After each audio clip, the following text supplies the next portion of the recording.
तो दोस्तों शुरू करते हैं आज की इंफ्रा न्यूज। पहली खबर जो आ रही है वो हमारी वंदे भारत एक्सप्रेस ट्रेन से रिलेटेड है, जिसके बारे में अब तक ऑलमोस्ट आप सभी को अपडेट मिल ही गया होगा कि इस ट्रेन को लॉन्च किया गया है एक नई लिवरी या फिर एक नए पेंट डिजाइन के साथ में। तो यहाँ पर दोस्तों ऑरेंज, ग्रे एंड ब्लैक के कॉम्बिनेशन में इस ट्रेन को बनाया गया है, जो एब्सोल्युटली काफी अच्छा लग रहा है मेरी ओपिनियन के हिसाब से। आपको क्या लगता है आप कमेंट्स में मुझे जरूर बता सकते हो। और ये पहली पेंट स्कीम चेंज है हमारे blue and white Vande Bharat express के बाद में। वैसे दोस्तों हमें जब पहले इनिशियल लीक्स मिले थे इस ट्रेन के तो ऐसा लग रहा था कि ये जो स्लीपर वंदे भारत है ये वो वाली होगी जो राजधानी इसको रिप्लेस करेगी, लेकिन ऐसा नहीं है। ये जो वंदे भारत लॉन्च हुई है उसमें सिर्फ कलर का डिफरेंस है, अंदर से ये कंप्लीटली चेयर कार ही है। और जो वैली वाली वंदे भारत एक्सप्रेस थी वैसे ही इंप्रूवमेंट्स इसके अंदर है। यहाँ पर वैसे गवर्नमेंट ने कहा है या रेलवे मिनिस्टर जो हमारे अश्विनी वैष्णव, इनके द्वारा कहा गया कि 22 छोटे चेंजेस किए गए हैं कस्टमर फीडबैक के हिसाब से, और इसके लिए इसको एक upgraded version of Vande Bharat express भी हम कह सकते हैं। अगली दोस्तों जो खबर आ रही है वो है इंडिया के हाइड्रोजन मिशन में मिले हुए एक बड़े सक्सेस से रिलेटेड,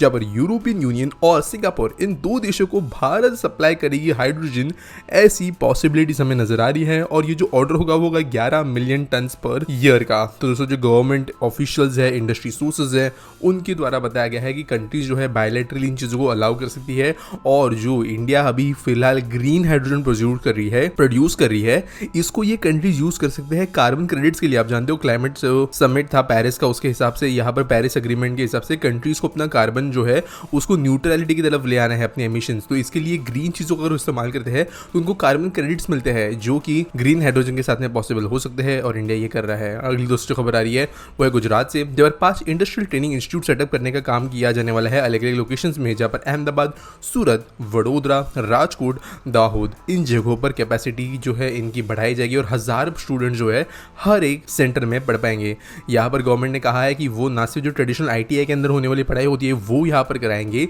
लेकिन करिकुलम जो है वो ज़्यादा एडवांस भी होगा। अगली दोस्तों जो खबर आ रही है वो है बेंगलुरु से, जहाँ पर 73.5 किलोमीटर लंबे पेरिफेरल रिंग रोड प्रोजेक्ट जो 18 सालों से लटका पड़ा है, इसे इनोवेटिव फाइनेंशियल मॉडल्स के जरिए काम पे लगाया जाए, ऐसा गवर्नमेंट ने कहा है। तो यहाँ पर बेसिकली प्रोजेक्ट अटके का वन ऑफ द रीजंस बड़ा ये है कि पैसे कहाँ से आएंगे। और अभी चाहे वो PPP मॉडल हो, अलग तरीके के मॉडल हो, ऐसे एक्सप्लोर किए जा रहे हैं, नए मेथड्स को भी देखा जा रहा है ताकि गवर्नमेंट पैसे जुटा पाए इस प्रोजेक्ट को करने के लिए। तो अगर चीज़ें निकल आती है सही से तो प्रॉब्ली हमें ये जो रोड है इसका काम शुरू होते नजर आएगा। अगली दोस्तों जो खबर आ रही है वो है महाराष्ट्र से, जहां पर यहाँ का one of the most important pilgrimage spot Pandharpur city को जो है ट्रांसफॉर्म करने का डिसीजन यहाँ पर लिया गया है यहाँ के CM और डिप्टी CM के द्वारा, जहाँ पर करोड़ों रुपए स्पेंड किए जाएंगे। तो दोस्तों जो पंढरपुर देवस्थान है वहां पर हर साल लाखों लोग आषाढ़ी एकादशी के दिन जो है पैदल यात्रा करके आते हैं, और लाखों लोगों की संख्या जो है इस मंदिर के अंदर बढ़ जाती है उस दिन के लिए। और वैसे भी उस एरिया को अगर हम देखें जो सोलापुर, पंढरपुर, अक्कलकोट एरिया है, वहाँ पर बहुत ज़्यादा पिलग्रिमेज सेंटर्स जो है बन चुके हैं,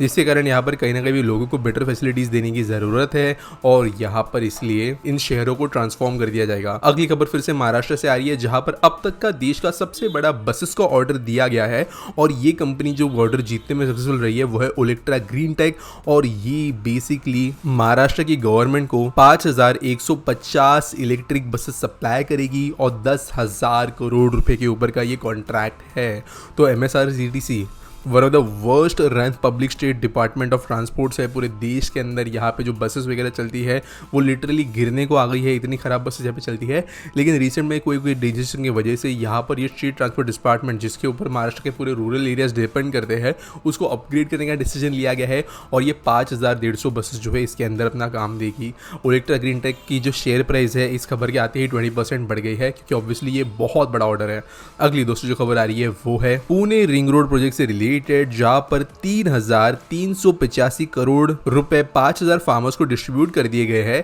623 हेक्टेयर्स ऑफ लैंड को अक्वायर करने के लिए रिंग रोड प्रोजेक्ट के अंतर्गत। तो बेसिकली ये रिंग रोड पुणे प्रोजेक्ट जो है उसका अपडेट है, जहां पर गवर्नमेंट ने 3,500 करोड़ के लगभग पैसे खर्च कर दिए हैं लैंड एक्विजिशन के लिए। ये काम जो है और होने वाला है, क्योंकि टोटल 1507 हेक्टेयर्स ऑफ लैंड की जमीन पड़ेगी इस रोड के लिए, यानी आप कह सकते हो अप्रोक्सीमेटली आधे से कम जो है थोड़ा सा लैंड यहाँ पर ले लिया गया है। आगे जाकर जो है मावल, बुलशी, हावेली और भोर तालुका के अंदर भी एक्विजिशन का काम चलेगा, जो कि प्रोबेबली अगस्त या जुलाई के एंड तक खत्म होगा, ऐसे गवर्नमेंट ने कहा है। अगली दोस्तों जो खबर आ रही है वो है MCL या महानंदी कोलफील्ड लिमिटेड से रिलेटेड, जिन्होंने इंट्रोड्यूस किया है virtual reality based skill development program अपने नए एम्प्लॉइज को सेफ्टी और ऑपरेशनल ट्रेनिंग देने के लिए। तो आप जानते हो कोल फील्ड्स के अंदर, माइन के अंदर जो है कंडीशंस होती है वो एकदम ज़्यादा डेंजरस वगैरह होती है। डायरेक्टली माइन के अंदर एक अनट्रेन पर्सन को ट्रेन करना थोड़ा खतरनाक हो सकता है, और इसीलिए इस कंपनी ने 6.5 करोड़ रुपए का बजट रखा है एक स्किल एनहांसमेंट प्रोग्राम के लिए। करेंगे इसके अंतर्गत ये वो कि virtual reality based mining operations के लिए ट्रेनिंग सेंटर्स बनाएंगे, जहां पर बिना माइंस में घुसे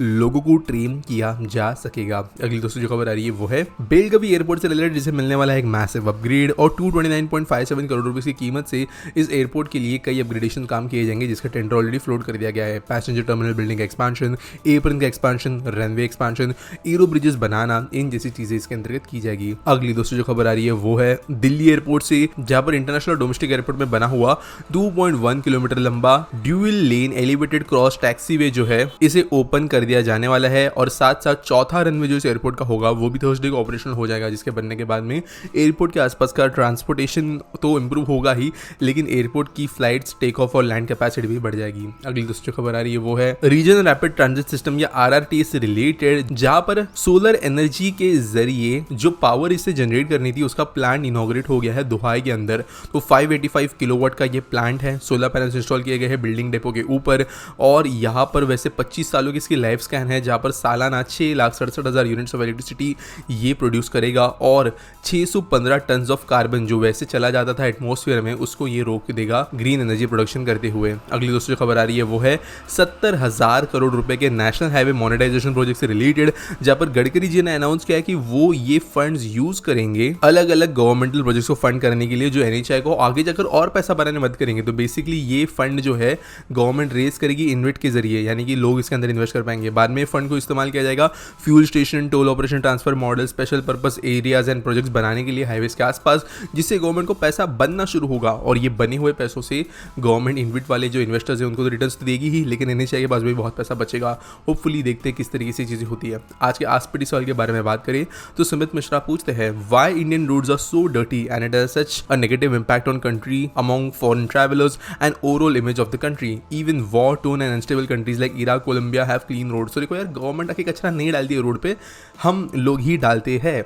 अगर आप किसी भी टाइम पे अगर बारिश हो जाती है, कुछ भी होता है, अगर हम देखें तो कचरा पड़ा है, प्लास्टिक पड़ा है, खाने पीने की चीज़ें पड़ी है, तो उस चीज़ को हम प्रमोट करते हैं। कहीं ना कहीं पर बड़े शहरों के अंदर अगर हम देखें तो जो एनक्रोचमेंट के ऊपर हॉकर्स वगैरह होते हैं उनके द्वारा जो कचरा किया जाता है वो इसलिए किया जाता है क्योंकि हम उनसे चीज़ें खरीदते हैं। अगर किसी घर में कंस्ट्रक्शन चलता है तो वो जो उसके अंदर मलबा निकलता है, जो इसे रैबिट भी बोलते हैं कुछ कुछ भाषाओं में, वो जो कचरा होता है कंस्ट्रक्शन का, वो हम हमारे घर के आसपास में कोई जहाँ पे कुछ बोले ना वहाँ पे डंप करना प्रेफर करते हैं, ना कि किसी दूर दराज जाकर एक्चुअली जो डंपिंग ग्राउंड हो वहाँ पर जाकर डंप करना हम प्रेफर नहीं करते, क्योंकि 2-3 हज़ार रुपए जो है ट्रांसपोर्ट के एक्स्ट्रा लग जाएंगे। रोड क्लीन करना जो है वो गवर्नमेंट का काम जरूर है, लेकिन गवर्नमेंट को जो है अगर हर दिन इतना कचरा साफ करना पड़ता है कि पूरे डीप क्लीन की जरूरत पड़ रही है, तो कहीं ना कहीं पर वहाँ पे जो गलती इंसानों की है। अगर आप फॉरेन कंट्रीज में जाते हो तो ये इसलिए क्लीन नहीं है क्योंकि वहाँ पर 10-10 मिनट में आके मॉल के जैसे कोई साफ सफाई करते जा रहा है, या किसी इंपॉर्टेंट एयरपोर्ट के जैसे 5-5 मिनट में वहाँ पे साफ सफाई वाली गाड़ी घूम रही है, इसके लिए वो क्लीन नहीं होता है। वो क्लीन इसलिए होता है क्योंकि वहाँ पर कचरे की जो वॉल्यूम है प्रोडक्शन की वो बहुत कम है, और मैनेजमेंट जो है वो ठीक होता है। और कचरे का मैनेजमेंट तब तक नहीं हो सकता